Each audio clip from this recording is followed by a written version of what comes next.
और आप सबकी सांसद, जिसे आप लोग खासदार बोलते हैं, खासदार ही बोलते हैं ना, खासदार डॉक्टर हीनाताई गावित। और बहनों भाइयों, हीनाताई बराबर संसद में आपकी आवाज उठाती रहती है। आपने बहुत अच्छा सांसद चुनकर देखा।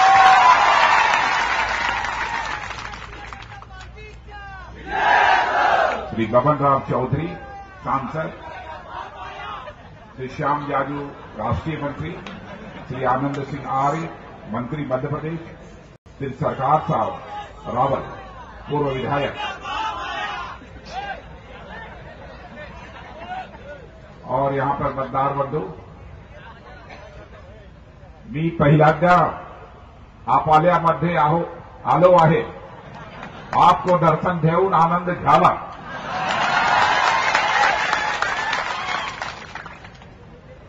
बहनों भाइयों, थोड़ी बहुत मराठी तो मैं समझ लेता हूं, लेकिन बोल नहीं सकता, इसलिए मैं हिंदी में अपने विचार व्यक्त करूंगा। मैं जानता हूं कि जब से महाराष्ट्र बना है राज्य, लंबे समय तक या तो कांग्रेस की हुकूमत रही है, या तो कांग्रेस और एनसीपी की हुकूमत रही है। जब जब चुनाव का समय आया है, जनता को बराबर इन लोगों के द्वारा आश्वासन दिए गए हैं, लेकिन अपने आश्वासनों को कभी इन सरकारों ने पूरा नहीं किया। मैं यह मानता हूं कि यदि कांग्रेस एनसीपी की सरकारों ने जो वादा किया था महाराष्ट्र की जनता के साथ, यदि उसे पूरा कर दिया होता तो हमारा यह महाराष्ट्र राज्य हिंदुस्तान का सबसे धनवान राज्य यह बन गया होता, क्योंकि इस महाराष्ट्र राज्य में भारत की आर्थिक राजधानी मुंबई भी आती है। लेकिन जो कहा कांग्रेस और एनसीपी ने, बहनों भाइयों, से किया नहीं। यही कारण है कि आज महाराष्ट्र में गरीबी बनी हुई है।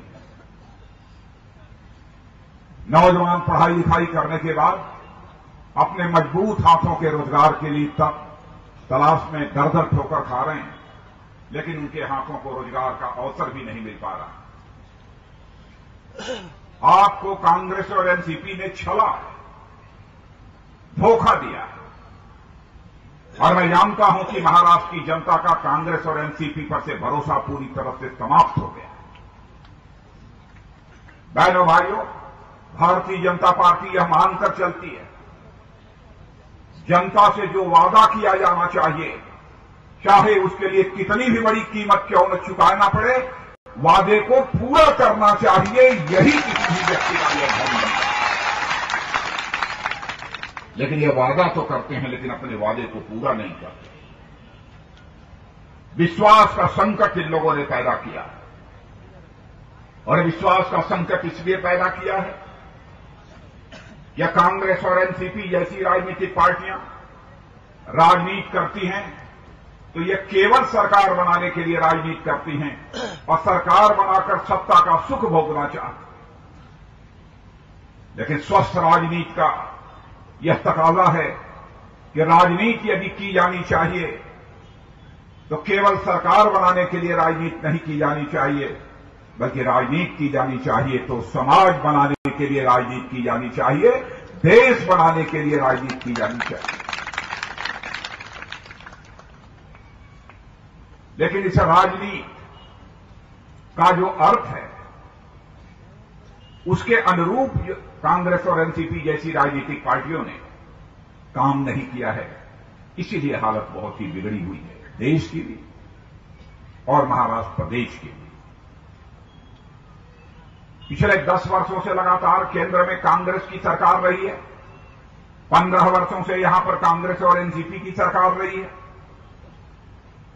जब से केंद्र में कांग्रेस की सरकार आई है, तब से महंगाई बढ़ने का सिलसिला निरंतर जारी है।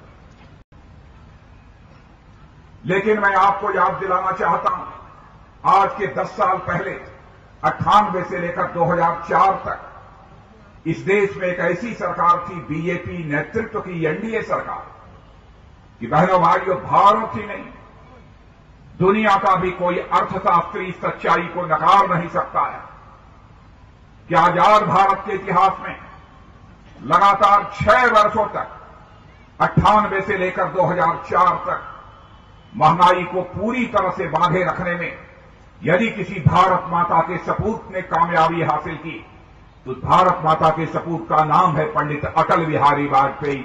इन्होंने कि लगातार 98 से लेकर 2004 तक महंगाई को बढ़ने नहीं दिया। लोग ये हमसे सवाल कर सकते हैं कि अब आपकी सरकार आई है, आप लोगों ने 4 महीने में क्या करिश्मा किया है? बहनों भाइयों, कोई भी सरकार 4 महीने में कोई करिश्मा नहीं कर सकती, लेकिन इतनी बात मैं दावे के साथ कह सकता हूं, 4 महीने में हमने कुछ किया हो अथवा न किया हो, लेकिन लगातार 10 वर्षों से कांग्रेस एनसीपी की हुकूमत में जो महंगाई बढ़ रही थी, उस महंगाई को हम पूरी तरह से रोकने में हमने कामयाबी हासिल की है। इस पर कोई सवालिया निशान नहीं लगा सकता। कांग्रेस एनसीपी के शासनकाल में हर महीने 2 बार 3 बार पेट्रोल की कीमत बढ़ती थी, 2 बार 3 बार डीजल की कीमत बढ़ती थी, लेकिन आपने देखा कि 4 महीने के अंदर ही हम लोगों के शासनकाल में 3 बार पेट्रोल की कीमत कम हुई है। और आज आपको भरोसा दिलाकर जाना चाहता हूं कि 15-20 दिन और महीने भर के अंदर अखबारों में यह भी खबर आपको पढ़ने को मिलेगी कि पेट्रोल और डीजल की कीमत और कम हमारी सरकार में क्या है।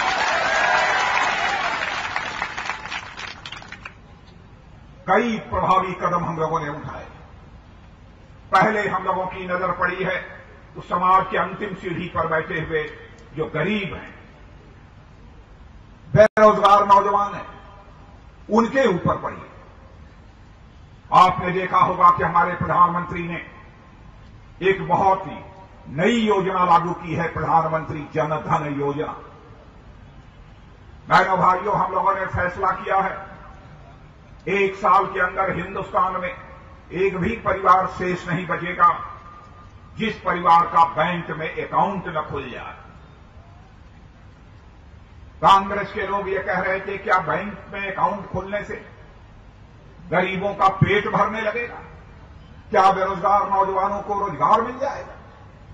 मैं कांग्रेस एनसीपी के दोस्तों को बतलाना चाहता हूं, कुछ हो अथवा न हो, लेकिन हिंदुस्तान के हर परिवार का यदि बैंक में अकाउंट खुल जाएगा तो चाहे विधवा पेंशन हो, चाहे वृद्धावस्था पेंशन हो, चाहे बच्चों की स्कॉलरशिप हो, अथवा फर्टिलाइजर खाद पर मिलने वाली सरकार के द्वारा सब्सिडी अनुदान जो अब तक उद्योगपतियों को जाता है, वह दिल्ली के बैंक के खाते से निकलेगा और सीधे उस परिवार के खाते में पहुंच जाएगा, बिचौलियों के माध्यम से आधा अधूरा नहीं पहुंचेगा।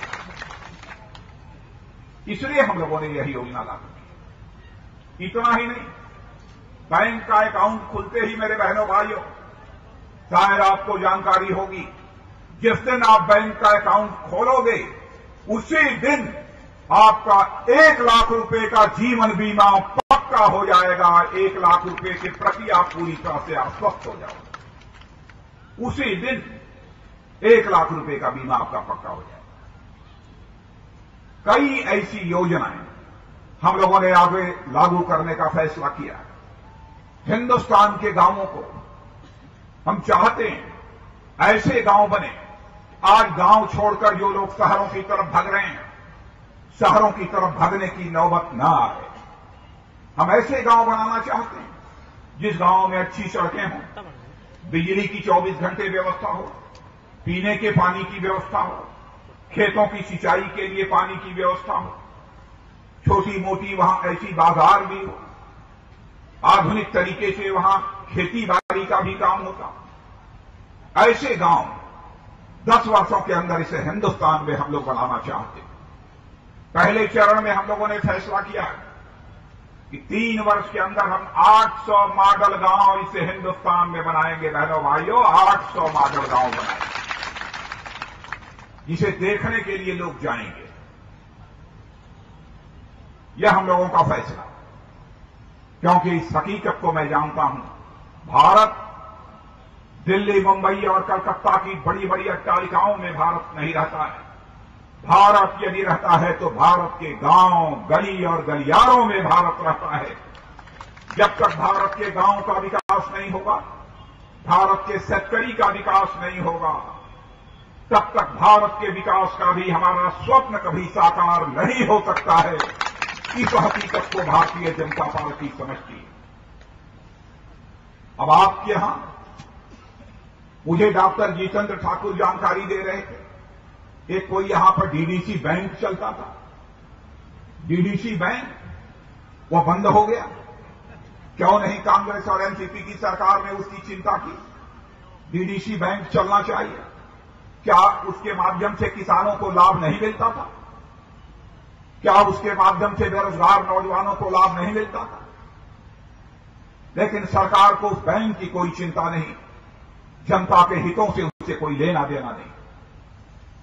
लेकिन मैं डॉक्टर जितेंद्र ठाकुर को कहूंगा और हीना ताई को भी कहूंगा, यदि केंद्र के द्वारा कुछ यदि इसमें मदद हो सकती हो तो चुनाव जीतने के बाद, विधायक बनने के बाद हीना ताई के साथ आप दिल्ली में हमसे मिल लेना। मैं कृषि मंत्री को कहूंगा कि जो भी मदद हो सकती है यह डीडीसी बैंक चलाने के लिए।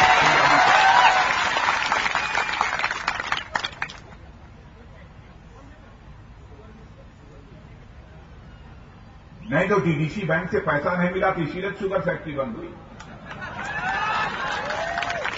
पैसा मिल जाएगा, शुगर फैक्ट्री चलने लगेगी। पहले डीडीसी बैंक की हालत भी सुधरनी चाहिए ना, तभी मिलेगा पैसा। और शुगर फैक्ट्री बन जाएगी तो शेतकरी समाज की क्या हालत हो? बहनों भाइयों, यहां की शुगर मिल चलनी चाहिए। और चिंता मत करो आपने देख लिया है सर्वे रिपोर्ट? सर्वे रिपोर्ट देखा है टेलीविजन में? पक्का है ना? पक्का है। सरकार बनने जा रही है बहनों भाइयों, महाराष्ट्र में भारतीय जनता पार्टी की सरकार बन रही है।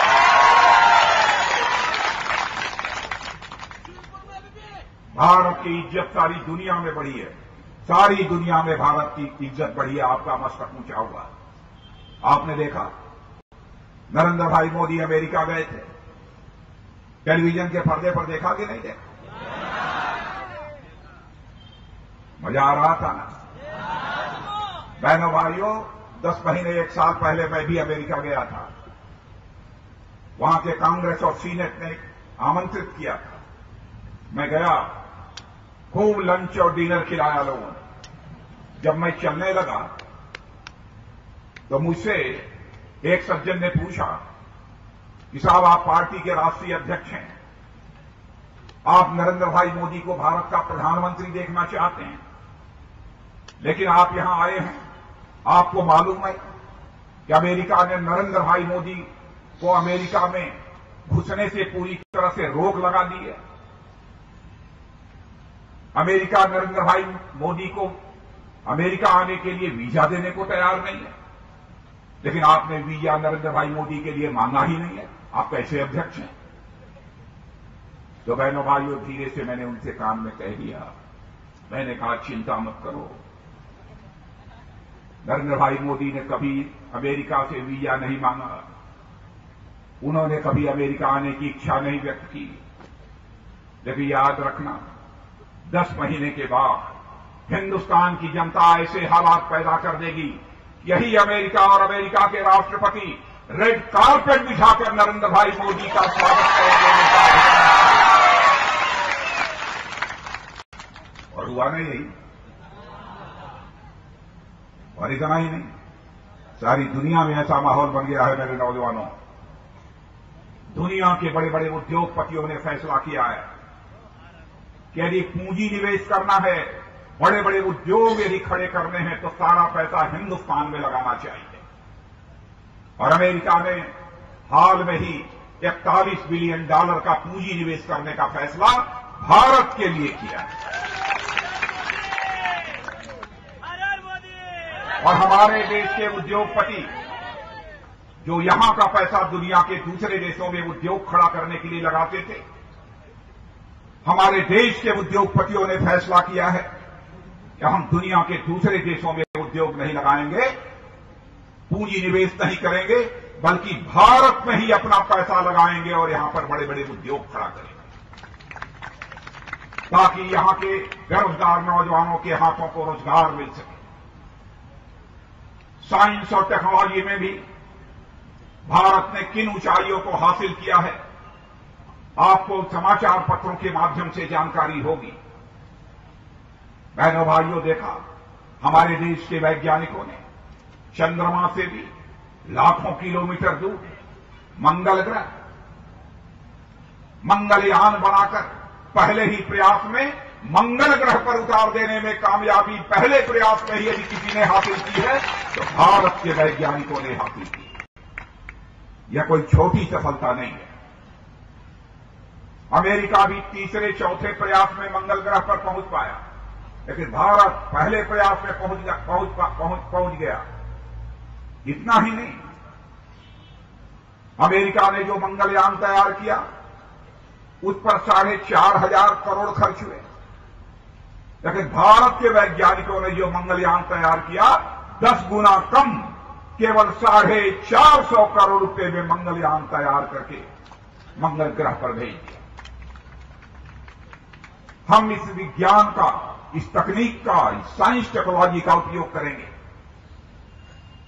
टेक्नोलॉजिकल इंप्रूवमेंट उद्योगों में जितना अधिकतम हो सकता है वो करेंगे, और हम चाहेंगे कि यहां के उद्योगों से ऐसा माल तैयार हो कि दुनिया के देशों में बिकने के लिए जब हमारा यह माल जाए और दुनिया के दूसरे देशों का माल भी लोगों के सामने हो, तो जिस पर मेड इन यूएसए लिखा हो, मेड इन जर्मनी लिखा हो, मेड इन जापान लिखा हो, उस माल को लोग न खरीदें, बल्कि जिस पर मेड इन इंडिया लिखा हो वही माल लोग खरीदें। हम ऐसे हालात इस हिंदुस्तान में पैदा करना चाहते हैं। और बहनों भाइयों, इस काम को हमारी सरकार करके रही, लेकिन कांग्रेस अपनी आदतों से बाज नहीं आ रही है। पूना में एक कांग्रेस के उपाध्यक्ष जी हैं, नौजवान हैं, क्या कहा उनको? नहीं, मैं नहीं, लेकिन आप सब समझदार हो, आप जानते हैं कौन है, मालूम है ना? उन्होंने भाषण दिया, भारत पाकिस्तान की सीमा पर जो कुछ भी चल रहा है। बहनों भाइयों, उस भाषण को सुनकर मुझे बेहद तकलीफ हुई। उन्होंने कहा कि भारत पाकिस्तान की सीमा पर हमारे देश के नागरिक मारे जा रहे हैं,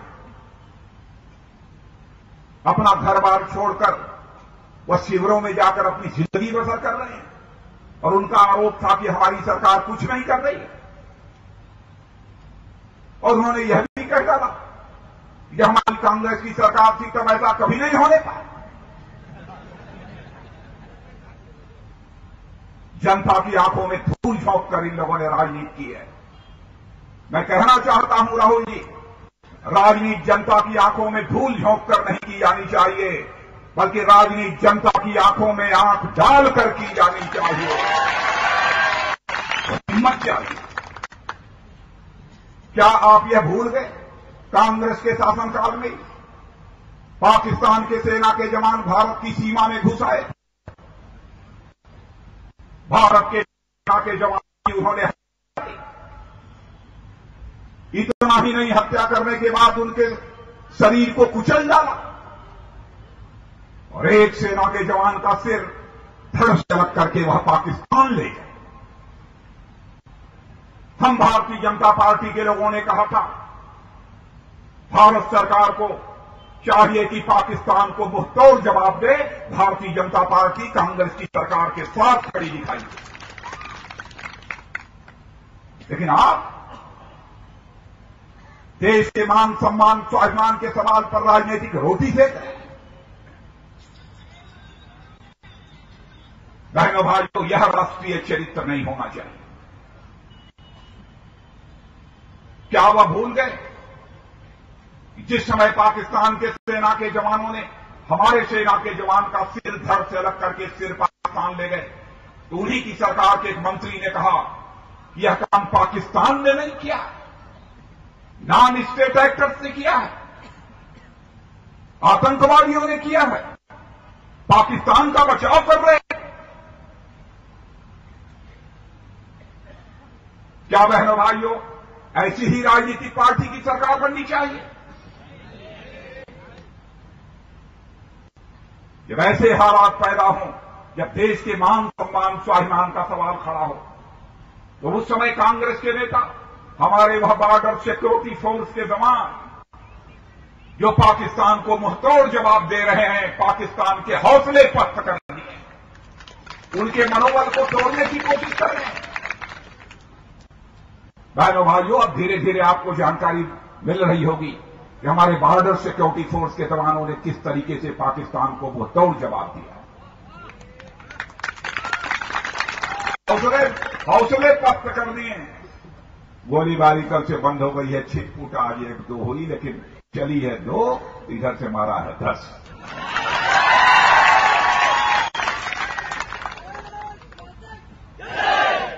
भारत कभी भी अपनी तरफ से किसी के ऊपर आक्रमण नहीं करना चाहता।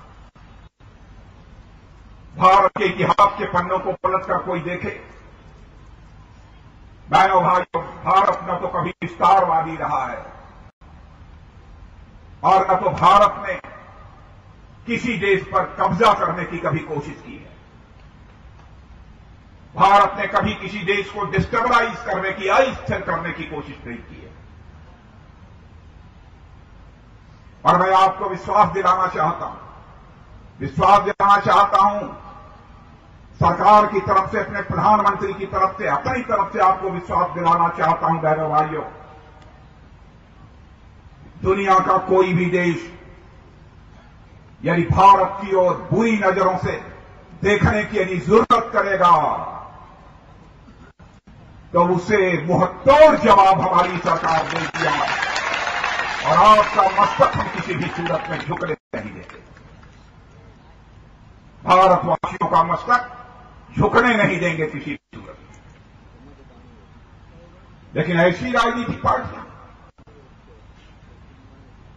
जो कि राष्ट्र स्वाभिमान के सवाल पर भी राजनीति करती हैं, उनको पहचानने की जरूरत है मेरे बहनों भाइयों। यह मैं आप सबसे अपील करना चाहता हूं। क्या हाल है? और आप सब ठीक ठाक चल रहे हो कि नहीं चल रहे? सड़कें वड़कें सब ठीक ठाक बन गई हैं कांग्रेस एनसीपी के साथ?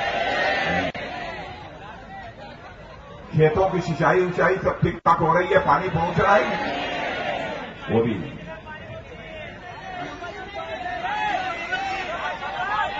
नहीं, ये बताओ आप कि पीने का पानी तो ठीक ठाक मिल रहा होगा? वो भी नहीं। पीने का पानी भी नहीं मिल रहा है, खेतों की सिंचाई का भी पानी नहीं मिल रहा है, सड़कों की भी हालत खराब है, शुगर मिल भी बंद है। नहीं, लेकिन जो किसान फसल पैदा करते हैं उसकी उचित कीमत मिल जा रही है, लाभकारी कीमत ना कि नहीं? तो हो क्या रहा है?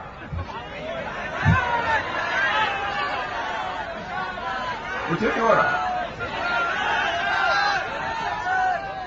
अच्छा ये बताओ कि बिजली तो 24 घंटे खूब आ रही है ना? मीना ताई क्या हो रहा?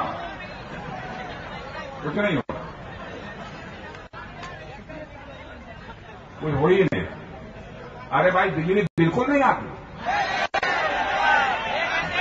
बहुत तकलीफ होती होगी, बहुत तकलीफ होती होगी, क्योंकि रात को थके हारे जब आप अपने घरों में पहुंचते होंगे बिजली गायब रहती होगी, अंधेरा छाया रहता होगा, न आप घरवाली का चेहरा देख पाते होंगे, न घरवाली आपका चेहरा देख पाती होगी।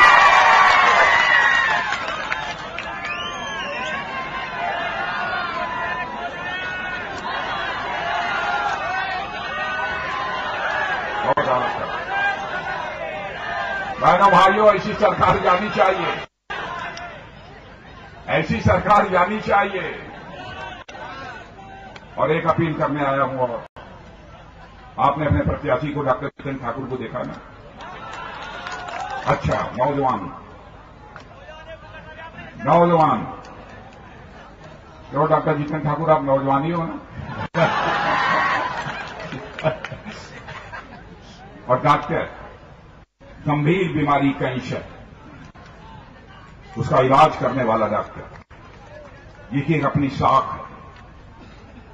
योग्य ऐसा व्यक्ति चुनकर भारतीय जनता पार्टी ने प्रत्याशी बनाया। बहनों भाइयों, इन्हें चुनकर भारी मतों से, और मैं अपील करना चाहता हूं 10, 20, 25 हजार नहीं, 50,000 से अधिक मतों से जीतकर डॉक्टर जीतन ठाकुर को विधानसभा